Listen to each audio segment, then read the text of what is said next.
Tadi Bung Rocky menyebut-nyebut Pak Jokowi. Apa kaitannya Pak Jokowi dengan MK? Saya sampai detik ini juga saya tidak bisa menalar, karena kalau saya biasa wartawan tuh harus ada fakta, data, baru kita kemudian menggunakan logika. Tapi ketika Bung Rocky nggak ada fakta, datanya saya juga nggak tahu. Saya harus jujur Bung Rocky, datanya saya nggak tahu dari mana, tapi menggunakan logika. Kapan orang membutuhkan logik? Kalau punya fakta dan data. Salah, justru kalau tidak ada fakta dan data. Logika hanya diperlukan untuk menghimpun proposisi supaya ada kesimpulan.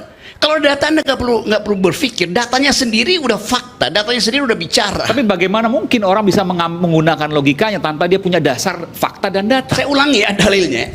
Kalau ada data, ngapain lu berpikir? Karena mau analisis. Ini gue lempar, jatuh. Dia jatuh, beratnya bertambah.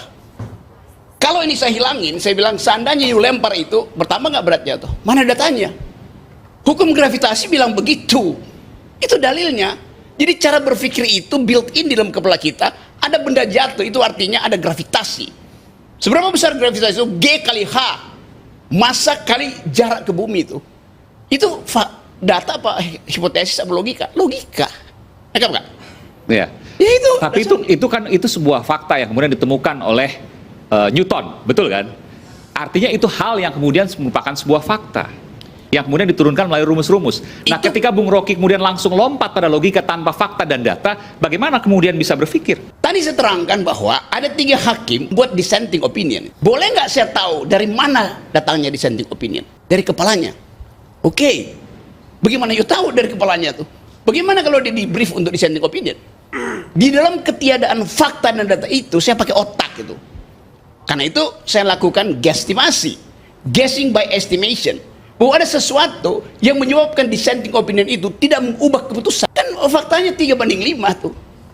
Dan tadi kata Refli, kalau 4 itu, Soeharto Yardisi itu kalah yang.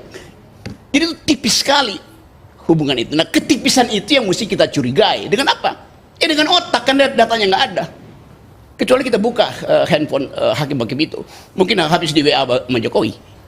Kan soalnya itu. Nah, ini bicara kan mungkin itu kan potensi, bukan fakta, bukan data. Nah, dari mana kemudian bisa ada, ini seharusnya Anda ya? Dari mana? Dari mana kemudian bisa Anda menyimpulkan, saya belum katakan tuh, bahwa logika Anda bahwa Pak Jokowi ada di dalam background putusan yang dibacakan kemarin oleh Mahkamah Konstitusi? Halaman 12 novel yang ditulis oleh Arthur Conan Doyle, yaitu judulnya Sherlock Holmes. Sherlock Holmes nggak pernah pakai data, dia pakai otak gitu. Itu dasarnya berpikir begitu. Di dalam gini nih, di dalam kekurangan data kita pakai otak, apalagi ketiadaan data, otak kita mesti maksimalkan. Nggak diajarin lah jurnalisme investigasi yang basisnya ada kecurigaan. Hipotesis. Yes. Meskipun hipotesis selalu menggunakan fakta dan data sekecil apapun. Sekarang kita tanya, seandainya semua data nggak ada, you pakai apa? Untuk pergi lakukan investigasi. Pasti akan mengumpulkan fakta dan data sekecil apapun. Pasti akan menemukan. Kata pasti akan menemukan karena otakmu bekerja, pasti saya akan dapat di situ. Itu namanya heuristik. Menduga sambil mengukur tuh sebelum datanya tiba tuh. Nah, kalau datanya nggak tiba, berhenti berpikir. Harus terusin berpikirnya. Ini mesti diganti nih, bukan rakyat bersuara, rakyat berpikir.